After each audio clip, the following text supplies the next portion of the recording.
ನಮಸ್ಕಾರ ವೀಕ್ಷಕರೇ, ನಿತ್ಯ ಅನುಷ್ಠಾನ ನೇರ ಪ್ರಸಾರ ಕಾರ್ಯಕ್ರಮಕ್ಕೆ ತಮ್ಮೆಲ್ಲರಿಗೂ ಆತ್ಮೀಯವಾದ ಸ್ವಾಗತ. ನಾನು ಕಾವ್ಯ.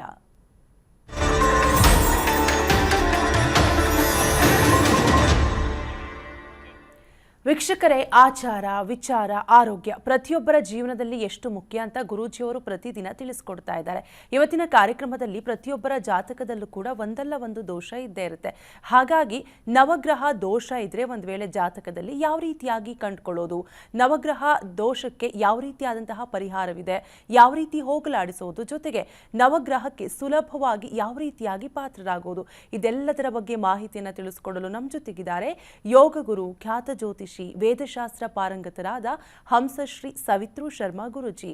ಬನ್ನಿಯವರನ್ನ ಕಾರ್ಯಕ್ರಮಕ್ಕೆ ಸ್ವಾಗತಿಸೋಣ. ಗುರುಗಳೇ ನಮಸ್ತೆ, ಕಾರ್ಯಕ್ರಮಕ್ಕೆ ಸ್ವಾಗತ. ಅಜ್ಞಾನತಿಮಿರಾಂಧಸ್ಯ ಜ್ಞಾನಾಂಜನಶಲಾಕಯ ಚಕ್ಷುರುನ್ಮೀಲಿತಂ ಯೇನ ತಸ್ಮೈ ಶ್ರೀ ಗುರವೇ ನಮಃ. ಶ್ರೀಮಜ್ಜಗದ್ಗುರು ಶ್ರೀ ಶ್ರೀ ಶ್ರೀ ಸಚ್ಚಿದಾನಂದ ಬಾಲಕೇಶ್ವರ ಭಾರತಿ ಮಹಾಸ್ವಾಮಿನೇ ನಮಃ. ಜೈ ಗುರುದೇವ ದತ್ತ. ವೀಕ್ಷಕರೆಲ್ಲರಿಗೂ ಶುಭೋದಯ, ಎಲ್ಲರಿಗೂ ಸನ್ಮಂಗಳವಾಗಲಿ. ಎಸ್ ಗುರುಗಳೇ, ಪ್ರತಿಯೊಬ್ಬರ ಜೀವನದಲ್ಲಿ ಒಂದಲ್ಲ ಒಂದು ರೀತಿ ಸಮಸ್ಯೆಗಳು, ಕಷ್ಟಗಳು ಯಾವ ರೀತಿಯಾಗಿರುತ್ತೋ ಅದೇ ರೀತಿ ಪ್ರತಿಯೊಂದು ಜಾತಕದಲ್ಲೂ ಕೂಡ ಒಂದಲ್ಲ ಒಂದು ದೋಷ ಇದ್ದೇ ಇರುತ್ತೆ.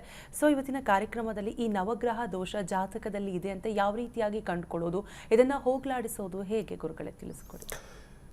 ನೋಡಿ, ಮೊಟ್ಟ ಮೊದಲನೇದಾಗಿ ಜಾತಕದಲ್ಲಿ ದೋಷ ಇದೆ ಅಂತ ಕಂಡುಹಿಡಿಯಲಿಕ್ಕೆ ಸರಿಯಾಗಿ ಅಧ್ಯಯನ ಮಾಡಿದಂತಹ ಯಾರಾದರೂ ಜ್ಯೋತಿಷಾಧ್ಯಯನ ಮಾಡಿದಂಥವರ ಸಲಹೆಯನ್ನು ಪಡೆಯೋದು ಉತ್ತಮ. ನಾವೇ ತಿಳಿದುಕೊಳ್ಳಬೇಕು ಅಂತಕ್ಕಂಥದ್ದನ್ನು ಮಾಡಿ ಸ್ವಯಂ ಆನ್ಲೈನಲ್ಲೋ ಪುಸ್ತಕವನ್ನು ನೋಡಿಕೊಂಡು ಜ್ಯೋತಿಷವನ್ನು ಕಲಿಯೋದು ಬಹಳ ಬಹಳ ಬಹಳ ತೊಂದರೆದಾಯಕ. ಇದನ್ನು ಚೆನ್ನಾಗಿ ಅರ್ಥಕೋಬೇಕು. ಇದು ಹೆಂಗಾಗುತ್ತೆ ಅಂದರೆ, ಪುಸ್ತಕ ಓದಿ ಈಜು ಹೊಡೆದಂಗೆ ಆಗುತ್ತೆ.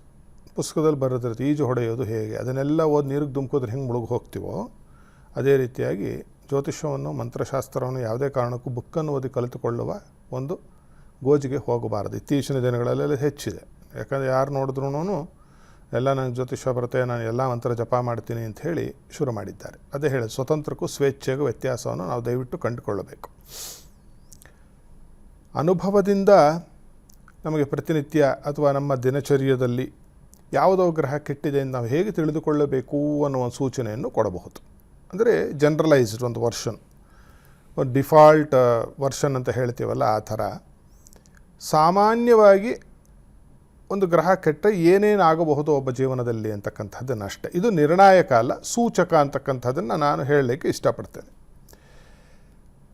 ಸೂರ್ಯ ಕೆಡೋದು ನಮಗೆ ಹೆಂಗೆ ಗೊತ್ತಾಗುತ್ತೆ ಅಂದರೆ, ಮನೆಯಲ್ಲಿ ಯಾರಿಗೆ ಸೂರ್ಯ ಕೆಟ್ಟಿರ್ತಾನೋ ಆರೋಗ್ಯದಲ್ಲಿ ಬಾಧೆ ಬರುತ್ತೆ. ಆರೋಗ್ಯ ಇಳಿಮುಖತೆ ಅಥವಾ ರೋಗ ನಿರೋಧಕ ಶಕ್ತಿಗಳು ಕಡಿಮೆ ಆಗ್ತಕ್ಕಂಥದ್ದು.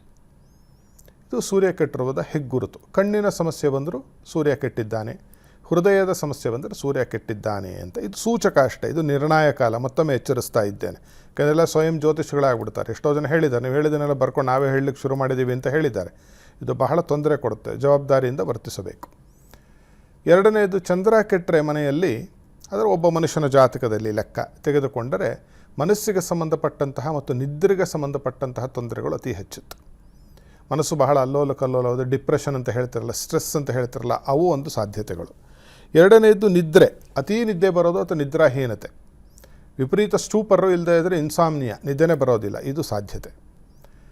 ಯಾರದಾದರೂ ಜಾತಕದಲ್ಲಿ ಕುಜ ಕೆಟ್ಟು ಹೋದರೆ ಅಣ್ಣ ತಮ್ಮಂದರೊಂದಿಗೆ ಸ್ವಲ್ಪ ಜಗಳ ಕದನಗಳಾಗ್ತಕ್ಕಂಥದ್ದು ಮತ್ತು ಭೂಮಿಗೆ ಸಂಬಂಧಪಟ್ಟಂತಹ ಯಾವುದೋ ತೊಂದರೆಗಳು ಅವರಿಗೆ ಪ್ರಾರಂಭ ಆಗುತ್ತೆ. ಮನೆಯಲ್ಲಿ ಸಂಬಂಧಪಟ್ಟಿರ್ತಕ್ಕಂಥ ಮನೆ ಸಮಸ್ಯೆನೋ, ಡಾಕ್ಯುಮೆಂಟೇಷನ್ ಪ್ರಾಬ್ಲಮ್ಮೋ, ಹೊಲ ಗದ್ದೆ ತೊಂದರೆನೋ ಅವರಿಗೆ ಕಟ್ಟಿಟ್ಟ ಬುತ್ತಿ, ಜಗಳ ಕದನಗಳು ಹೆಚ್ಚಾಗುತ್ತೆ. ಕೋರ್ಟು ಕಚೇರಿ ಹತ್ತಿಸ್ತಾನವನು. ಸಾಲ ಹೆಚ್ಚುತ್ತೆ ಕುಜ ಯಾರ ಜಾತಕದಲ್ಲಿ ಕೆಟ್ಟರೆ ಅವ್ರಿಗೆ.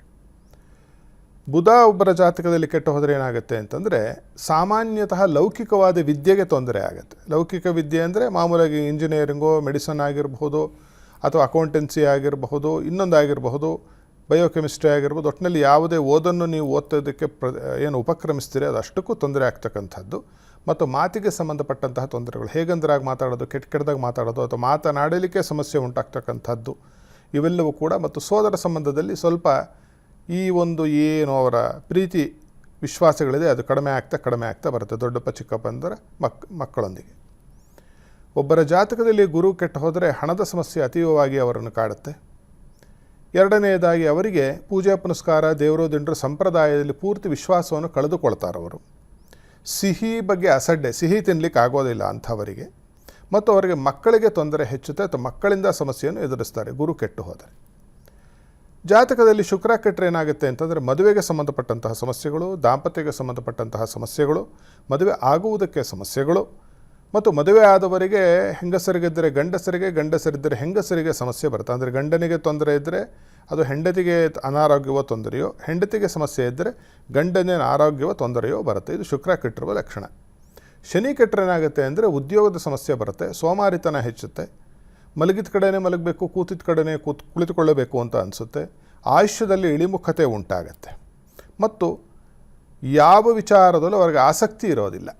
ಎಲ್ಲವನ್ನು ನಾನು ಬಿಟ್ಟು ಹೋಗಬೇಕು ಅಂತಕ್ಕಂಥದ್ದು ಪದೇ ಪದೇ ಮನಸ್ಸಿನಲ್ಲಿ ಕಾಡ್ತಿದ್ದು ಶನಿ ಕೆಟ್ಟು ಹೋಗಿರೋದರ ಒಂದು ಸೂಚನೆ. ರಾಹು ಜಾತಕದಲ್ಲಿ ಕೆಟ್ಟರೆ ಏನಾಗುತ್ತೆ ಅಂದರೆ ಕೆಟ್ಟವರ ಸಹವಾಸ, ದುಷ್ಕೃತ್ಯಗಳನ್ನು ಮಾಡ್ತಕ್ಕಂಥದ್ದು, ದುಶ್ಚಟಗಳಿಗೆ ಅವರು ದಾಸರಾಗ್ತಕ್ಕಂಥದ್ದು, ಚರ್ಮಕ್ಕೆ ಸಂಬಂಧಪಟ್ಟಂತಹ ಸಮಸ್ಯೆಗಳು, ಮತ್ತು ಮಕ್ಕಳು ಹುಟ್ಟಿ ಹೋಗ್ತಕ್ಕಂಥದ್ದು ಅಥವಾ ಹೆಣ್ಣು ಮಕ್ಕಳಿಗೆ ನಾವು ಏನು ಹೇಳಬೇಕು ಅಂದರೆ ಗರ್ಭಾದಿ ಸ್ರಾವಗಳಾಗ್ತಕ್ಕಂಥದ್ದು, ಮಿಸ್ಕ್ಯಾರೇಜ್ ಅಂತ ಹೇಳ್ತೀವಿ. ಇದು ರಾಹು ಕೆಟ್ಟಿರುವ ಒಂದು ಸೂಚನೆ.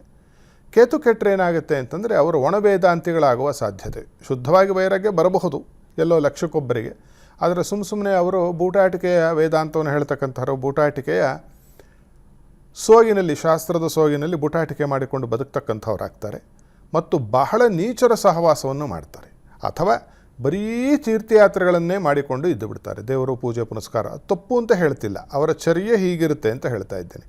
ಅದು ಮನಸ್ಸಿನಿಂದ ಮಾಡ್ತಾ ಇರೋದಿಲ್ಲ. ನನಗೆ ಯಾವುದೋ ಸಂಕಷ್ಟ ಬಂದಿದೆ ಅಂತ ಅದನ್ನು ತಪ್ಪಿಸಿಕೊಳ್ಳಲಿಕ್ಕೆ, ಜವಾಬ್ದಾರಿಯಿಂದ ಓಡಿ ಹೋಗಲಿಕ್ಕೆ, ಅಂದರೆ ಇದೇನು ಬೂಟಾಟಿಕೆ ಸನ್ಯಾಸಿ ಅಂತ ಹೇಳ್ತೀವಲ್ಲ ಆ ಥರದ ಒಂದು ಚರ್ಯಗಳು ಕೇತು ಕೆಟ್ಟವರಲ್ಲಿ ಆಗುತ್ತೆ.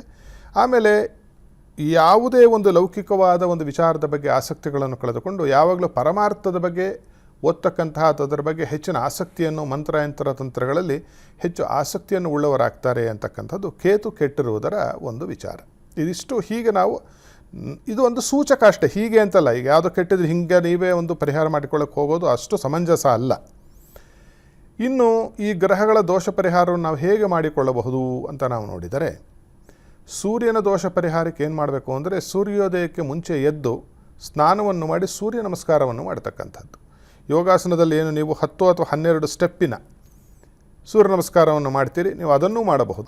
ಯಾವುದಾದ್ರೂ ಆದಿತ್ಯ ಹೃದಯ, ಭಾಸ್ಕರ ಸ್ತೋತ್ರ, ಈ ಥರದ ಒಂದು ಅದ್ಭುತವಾದ ಶ್ಲೋಕಗಳಿದೆ ಸೂರ್ಯನನ್ನು ಕುರಿತು. ಆ ಸ್ತೋತ್ರಗಳನ್ನು ಹೇಳಿಕೊಂಡು ಸೂರ್ಯನಿಗೆ ನಮಸ್ಕಾರವನ್ನು ಮಾಡಲಿಕ್ಕೆ ಪ್ರಾರಂಭ ಮಾಡಬೇಕು. ಔಷಧಿ ತಗೊಳ್ಳಿ, ಅದು ಬೇರೆ. ನಾನು ಹೇಳ್ತಿರೋದು ಬರೀ ವೈದಿಕವಾದ ಪರಿಹಾರಗಳು. ಇದು ಸೂರ್ಯ, ಇದರಿಂದ ಅವನೇನು ದೋಷಪ್ರದನಾಗಿರ್ತಾನೆ ಅದು ನಿಮ್ಮನ್ನು ಬಿಟ್ಟು ಹೋಗುತ್ತೆ. ಚಂದ್ರದೋಷ ಪರಿಹಾರಕ್ಕೆ ಏನು ಮಾಡಬೇಕು ಅಂದರೆ ಉಪ್ಪು ತಿನ್ನುವುದನ್ನು ಕಡಿಮೆ ಮಾಡಿಕೊಳ್ಳುವುದು, ಹಾಲು ಮುಂತಾದ ಬಿಳಿ ಬಣ್ಣದ ವಸ್ತುಗಳನ್ನು ದಾನ ಮಾಡ್ತಕ್ಕಂಥದ್ದು. ಸತ್ಪಾತ್ರರಿಗೆ ದಾನ ಮಾಡಬೇಕು, ಬ್ರಾಹ್ಮಣರಿಗೆ ಅಥವಾ ದೇವಸ್ಥಾನದಲ್ಲಿ ದಾನ ಮಾಡಬೇಕು. ಕುಜ ಕೆಟ್ಟೋದರೆ ಏನು ಮಾಡಬೇಕು ಅಂತ ನೋಡಿದರೆ, ಕುಜ ಯಾರ ಜಾತಕದಲ್ಲಿ ಕೆಟ್ಟು ಹೋದರೆ ಅವರು ಸುಬ್ರಹ್ಮಣ್ಯನ ಆರಾಧನೆ, ಪೂಜೆ ಪುನಸ್ಕಾರವನ್ನು ಮಾಡೋದು. ನಾಗ ಅಲ್ಲ, ಸುಬ್ರಹ್ಮಣ್ಯೇಶ್ವರ. ಸುಬ್ರಹ್ಮಣ್ಯ ಅಂದರೆ ಯಾರು? ಷಣ್ಮುಖ, ಸ್ಕಂದ, ಸೇನಾನಿ ಅಂತ ಏನು ಕರಿತೀವಿ, ಆತನ ಆರಾಧನೆ, ಪೂಜೆ ಪುನಸ್ಕಾರವನ್ನು ಮಾಡ್ತಕ್ಕಂಥದ್ದು ಮಾಡಬೇಕು. ಮತ್ತು ಅಣ್ಣ ತಮ್ಮಂದರಲ್ಲಿ ಸದ್ಭಾವನೆಯನ್ನು ಹೊಂದಬೇಕು. ಬುಧ ಕೆಟ್ಟು ಹೋದರೆ ಮಹಾವಿಷ್ಣುವಿನ ಪೂಜೆ ಪುನಸ್ಕಾರ, ತುಳಸಿಯನ್ನು ಕೊಡ್ತಕ್ಕಂಥದ್ದು. ಮಹಾವಿಷ್ಣು ದೇವಸ್ಥಾನಕ್ಕೆ ಹೋಗಿ ತುಳಸಿಯನ್ನು ಕೊಡ್ತಕ್ಕಂಥದ್ದು ಮಾಡಿದರೆ ಅತ್ಯಂತ ಶೀಘ್ರದಲ್ಲಿ ಬುಧನ ದೋಷ ಕಡಿಮೆ ಆಗುತ್ತೆ. ಗುರು ಕೆಟ್ಟರೆ ಗುರು ದರ್ಶನವನ್ನು ಮಾಡಬೇಕು. ಯಾವಾಗ ಆಗುತ್ತೋ ಆಗ ಗುರು ದರ್ಶನವನ್ನು ಮಾಡೋದು, ಗುರುಕ್ಷೇತ್ರಕ್ಕೆ ಹೋಗಿ ಬರ್ತಕ್ಕಂಥದ್ದು ಮಾಡ್ತಕ್ಕಂಥದ್ದು, ಮತ್ತು ಹಿತವಾಗಿ ಮಿತವಾಗಿ ತಿನ್ನುವುದನ್ನು ಪ್ರಾರಂಭ ಮಾಡಬೇಕು ಗುರು ಕೆಟ್ಟವರು. ಶುಕ್ರ ಕೆಟ್ಟವರು ಏನು ಮಾಡಬೇಕು ಅಂತಂದರೆ ಸುವಾಸಿನಿಯರ ಆರಾಧನೆ. ಸುವಾಸಿನಿಯರು ಅಂದರೆ ಯಾರು? ಮುತ್ತೈದೆಯರು, ಮದುವೆ ಆಗಿರ್ತಕ್ಕಂಥ ಹೆಣ್ಣು ಮಕ್ಕಳು, ಅಥವಾ ವಯಸ್ಸಿಗೆ ಪ್ರಾಪ್ತ ವಯಸ್ಸಿಗೆ ಬರದೇ ಇರತಕ್ಕಂಥ ಹೆಣ್ಣು ಮಕ್ಕಳು, ಎರಡು. ಇದನ್ನು ಜ್ಞಾಪನ ಇಟ್ಕೊಳ್ಳಿ. ಅಂತಹ ಶುಕ್ರ ಕೆಟ್ಟವರು ಏನು ಮಾಡಬೇಕು, ಇವರಿಗೆ ಹೆಣ್ಣು ಮಕ್ಕಳಿಗೆ ಅರಿಶಿನ, ಕುಂಕುಮ, ಬಳೆ, ಬಿಚ್ಚೋಲೆ, ಸೀರೆ, ಕುಪಸ ಇಂಥವನ್ನು ಕೊಡ್ತಕ್ಕಂಥದ್ದು, ಮತ್ತು ಸಿಹಿ ಪದಾರ್ಥವನ್ನು ಕೊಡ್ತಕ್ಕಂಥದ್ದು ಅತ್ಯಂತ ಶುಭವನ್ನು ಕೊಡ್ತಾನೆ ಶುಕ್ರ.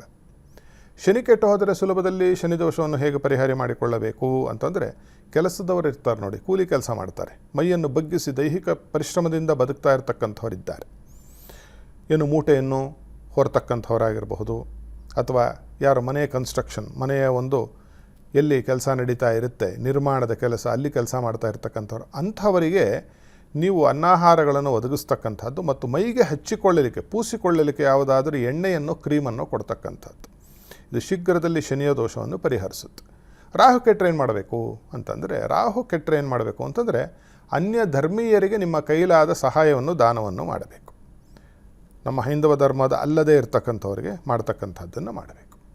ಕೇತು ಕೆಟ್ಟರೆ ಏನು ಮಾಡಬೇಕು ಜಾತಕದಲ್ಲಿ ಅಂದರೆ, ಕೇತು ಕೆಟ್ಟರೆ ನೀವು ಯಾರು ಸನ್ಯಾಸಿಗಳಿದ್ದಾರೆ, ಯಾರು ಜ್ಞಾನಿಗಳಿದ್ದಾರೆ, ಅಥವಾ ಯಾರು ಗಣಿತಜ್ಞರಿದ್ದಾರೆ, ಮ್ಯಾಥಮೆಟಿಷಿಯನ್ಸ್, ಚೆನ್ನಾಗಿ ಯಾರು ಗಣಿತ ಬರುತ್ತೆ ಅಂಥವರಿಗೆ ನಿಮ್ಮ ಕೈಲಾದ ಸೇವೆ ಅಥವಾ ಯಾವುದಾದರೂ ಒಂದು ದಾನವನ್ನು ಕೊಡುವುದರಿಂದ ಕೇತು ದೋಷವನ್ನು ಪರಿಪೂರ್ಣವಾಗಿ ನಾವು ನಿವಾರಿಸಿಕೊಳ್ಳಬಹುದು. ಇಷ್ಟು ದೋಷ ಹೋಗಲಿಕ್ಕೆ. ಇನ್ನು ಕೃಪೆ ಪಾತ್ರ ಹೆಂಗಾಗಬೇಕು, ನವಗ್ರಹಗಳ ಕೃಪೆಗೆ ಪಾತ್ರರು ಹೇಗಾಗಬೇಕು ಅನ್ನೋ ಒಂದು ನಮ್ಮ ಕಾಲಾವಕಾಶ ಸಿಕ್ಕರೆ ಹೇಳೋ ಪ್ರಯತ್ನವನ್ನು ಮಾಡೋಣ. ಖಂಡಿತ ಗುರುಗಳೇ.